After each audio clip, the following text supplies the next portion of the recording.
Hey people, Seth here. And this is the first devlog of my upcoming map pack, Intravenous 2 Blood Money. Not to be confused with Hitman Blood Money, I swear that was unintentional. I want to use this video as a way to not only show off some of the progress of the map pack itself, but more importantly to set the setting of the map pack and why I'm even making it to begin with. I also want to note that this video will go over spoilers of IV2, so if you don't want the game spoiled for you, go play it and then come back to this video later. So with that out of the way, let's get started. The setting of IV2 Blood Money takes place in an alternative version of events 3 months after the true ending of IV2. You play as Sean, who reprises his role from the events of the original campaign, who is now attempting to live a normal life, working a regular job, walking a more straight and narrow path. However, considering his past, he is struggling to do so, even turning to the bottle to forget about his past life. It's only after waking up from his stupor he hears a knock on the door to be greeted by an ally from his past. Yes, Steve is in the map pack and he will be playable on some levels. He shows up to give Sean some news regarding someone from 3 months ago they were meant to kill, but when raiding his compound, he was nowhere to be found. That person is Gideon. Gideon was one of the sole reasons I decided to make this map pack to begin with, as in the original game's demo mercenarism, as well as the main game, he was built up to be this intriguing counterpoint to Sean, who was just killed off unceremoniously. So originally I decided to make a singular map to explore the idea of what if Gideon didn't actually die, but rather when Steve raided his compound, he was just nowhere to be found. So I developed a level that would have the titular name of the campaign, Blood Money. But as I developed the level more, wrote scripts of dialogue for the cutscenes, for the level, and continued polish, I felt that there needed to be more to this narrative, more lead up to the eventual endgame, and that's how this project came to be. Part of the design philosophy for this map pack was to make a campaign that felt as if it was made as a DLC expansion for the game, with level design and a story that felt like it would fit in with the narrative and world of Intravenous. Bold, I know, and I'm not sure how in the end what the finished project will look like, but I want it to be something special, and hopefully you guys will feel that by the time it's in your hands and you are able to play it. At the moment, there are currently 6 maps, 3 of which currently are more stealth and combat-oriented maps, and 3 of which are mostly story-related maps. The maps in order are as follows. Idle Hands, which will act as the prologue/intro to the map pack, and is a story-based map with no combat. When I created this map, it was my intent to fully recreate Sean's apartment as is, but instead of using reference images, I simply did it from my mind, and in the end, created an approximation of what Sean's apartment from IV2 looked like, instead of it being a one-to-one recreation. Instead, I was going to scrap it and recreate the apartment to be more faithful to the map in IV2, but considering some of the themes I've added into Sean's story, I think it's more appropriate that it's familiar, but not quite the same. In fact, more cramped than usual.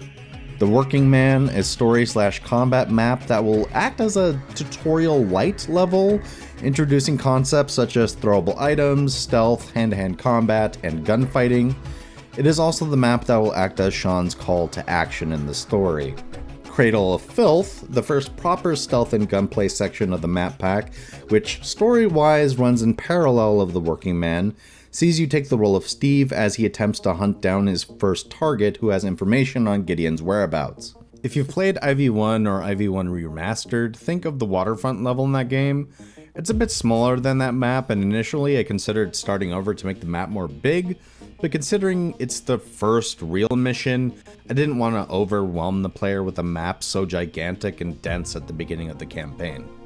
Like Tears in the Rain is a follow-up to The Working Man and is solely a story-based/cutscene map with no gameplay, where Sean is found at a bar drinking, contemplating what he's gonna do. After some contemplation, the cops detain him and take him away from the bar and interrogate him in a police station, and is also going to act as a reintroduction to another character from the main campaign. And as you can see, when we zoom out, the level is quite small, and the top half of the level is the section for the bar, and the bottom half is the police station.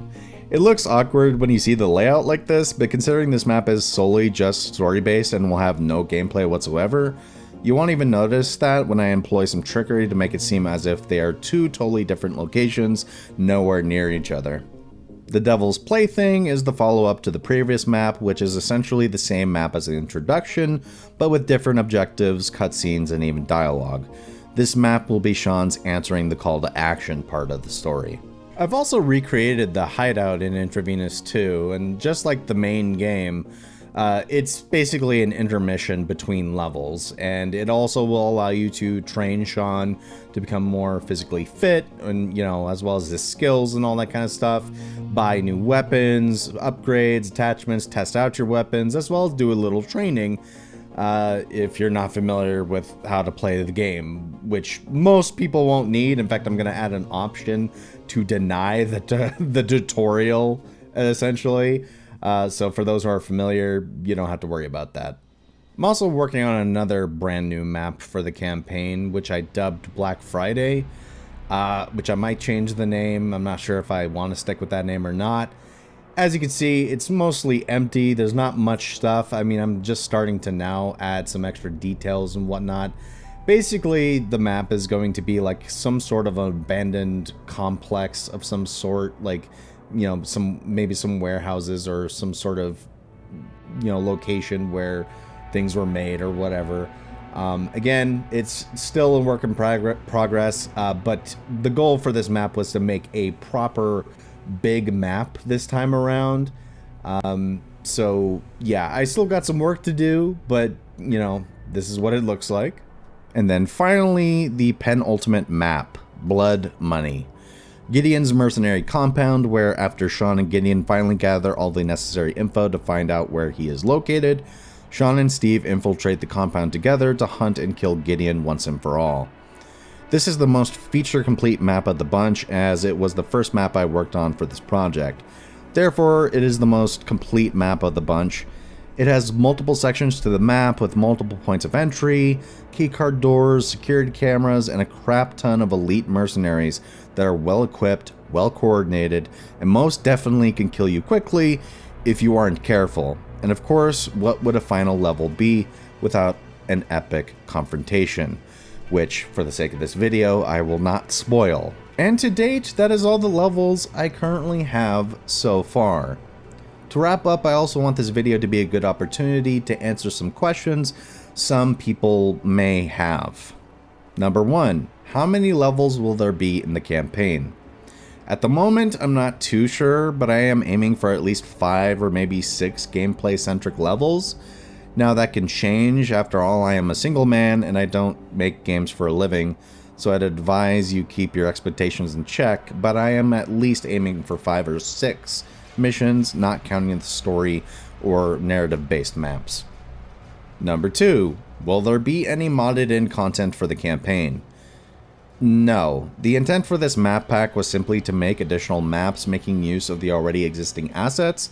I do plan to add in custom character IDs, and I may potentially reach out to some in the community for assistance with some scripting if needed. I also most likely will add some inter-level artworks and stuff, kind of like in the main game. So I may do that, but aside from that, really my intention is to make this map pack with no modded in content whatsoever. And yeah, that's about it. My intent may change, that may very well change down the line, who knows, but that's the intent so far. 3. Will this map pack require the Supporter Pack DLC in order to play? No, it's not required. In fact, I was mentally conscious of this when I started making the map pack, as if I did, that would limit this map pack's reach and prevent people from playing it, and I'd rather more people play it than not. You can, of course, use Supporter Pack weapons in the map pack if you own it, but like I said, it's not required at all. 4. Will you let us playtest the map so we can give feedback?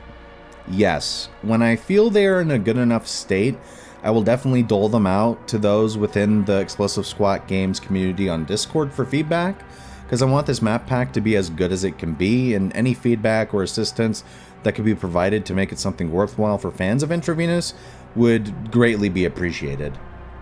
And of course, for the final question, when will the map pack launch on Steam Workshop? As for now, like I showed in my teaser trailer, the plan is for the map pack to be out in 2025 sometime in the future, but I'm not sure when. Since I'm still in the process of developing the rest of the maps, there's no telling exactly when, but when I get closer to finalizing everything and getting the maps to a 1.0 state, that's when I'll let you guys know. But in the meantime, if you want updates on the progress of how the map pack is coming along, subscribe to my YouTube channel where I will post more devlog updates to show more continued work on the map project. And also follow me on X at Accept, as well as join the Explosive Squat Games Discord server where I'll be posting progress of my maps there as well. In any case, thank you for watching, and I'll see you guys on the next devlog. Bye bye.